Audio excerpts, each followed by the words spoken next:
Francine Shapiro was walking in the park when she realized that eye movements appeared to decrease the negative emotion associated with her own distressing memories, leading to the practice of EMDR for PTSD. I did not know that history. Is it possible that hunter-gatherers' regular scanning of their environments for food or threat helped minimize an obviously more traumatic world than the one we currently live in? I want to know more about this. This is fascinating, and I wonder if, for instance, one of the things that they say is that if you're feeling down, exercise, definitely exercise. And I can't generalize this because I have never been interested to get interested in moving around a lot inside, like in the gym.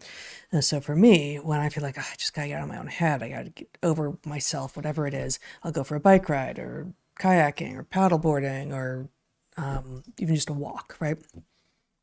And those things, not a gym so much, not an indoor environment, but those things would be providing exactly the kinds of fluctuating visual signals that is being invoked here, that apparently Francine Shapiro, as the founder of EMDR, saw. And I wonder if that's not at least also a factor in, if not perhaps significantly a factor in, the reason that exercise, at least outdoors, does seem to help get people out of whatever anxious or dark or depressive mood that they're in.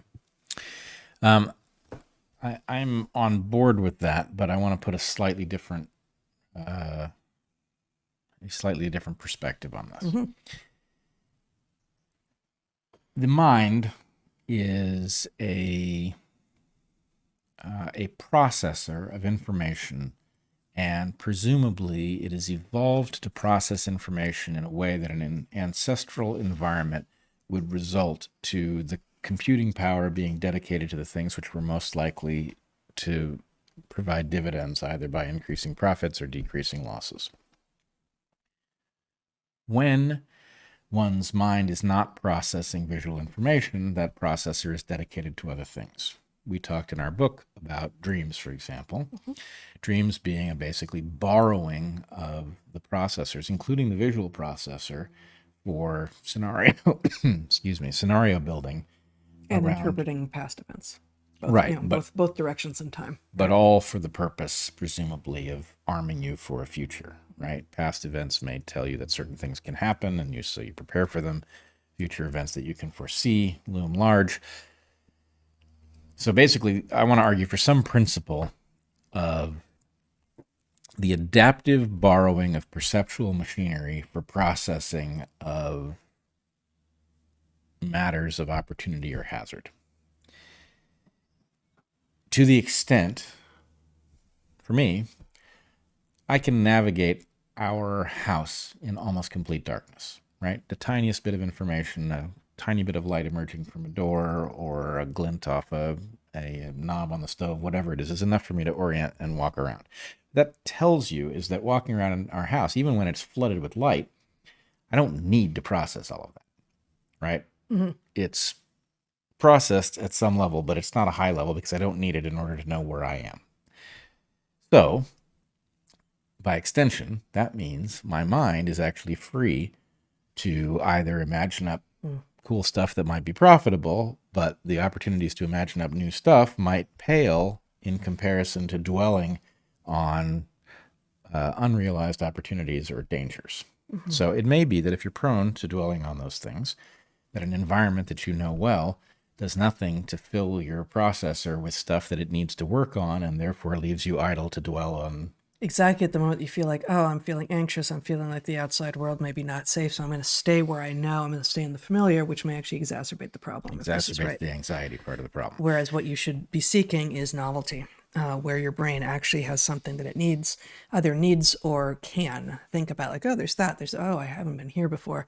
And interestingly, just anecdotally, I have on my organizational software a regular thing on a repeat periodicity of, I don't even know what it is, 5-6 days, go somewhere new.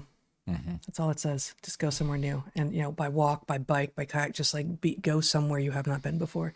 And I don't know when I put that on there and for how long it's been there, but every time it pops up, I'm like, oh yeah, no, I should, totally should, because it feels healthy in every regard. Yep, feels healthy in every regard. And of course, this hypothesis makes predictions about what sorts of activities will be most effective at banishing those impulses to dwell on negative stuff. You know, like, for example, trail running ought to beat running on pavement, right? Because it requires more attention to the Zach and I were substrate. literally talking about this morning. You don't know, you were already running your Patreon call this morning, but Zach went for a run this morning and began the first quarter of a mile on the road because we don't have a trail right outside our house, and then was on trail. And then it was not a loop, but a there and back. So the last quarter mile, again, was not just on road, but the same road he'd been on, but the opposite direction. Or no, actually, you did turn it into a loop somehow, didn't you? I didn't turn it into a loop. It was like 3.5 miles total, but a little bit at the end to get some extra mileage was on the road at the end as well. But a bunch of it was trail. Anyway, talk about your experience, the difference, Oh, the different experiences between the trail running and the road running. I don't know. I haven't really done trail running before. I don't know. It was nice. It distracted me from thinking about how unpleasant it is to run at some level. Right. And so it was sort of nice. And when you're back on the road, your mind's very open. So Yeah. So it's better for you. Yeah. I mean, this is separate from the topic that we're directly trying to respond to, but the running on trail is better for you for a few physical reasons, like physiological reasons. The ground is more forgiving on your feet than asphalt or concrete. And also the inconsistencies, the fact that it's not just totally flat means that you have to respond to the environment you are in. And so your body is actually doing more, and you're going to get more in shape by actually being responsive to even a just mildly undulating surface, as opposed to one that is always exactly the same.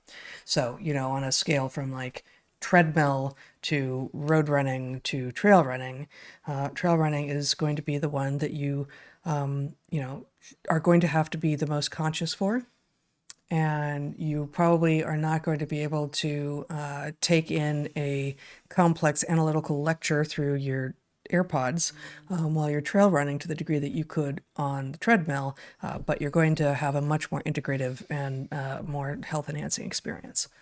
Yep. Anyway, I think we've gotten there. But I would say a mind that is occupied with novel stuff that has to be processed is probably immune to, or close to immune to, dwelling on remote things, and that our lives are, especially in light of COVID lockdowns and other stuff that forced us not only into indoor environments, but forced us into the same environment day after day, that those things were particularly likely to have the opposite effect. Indeed.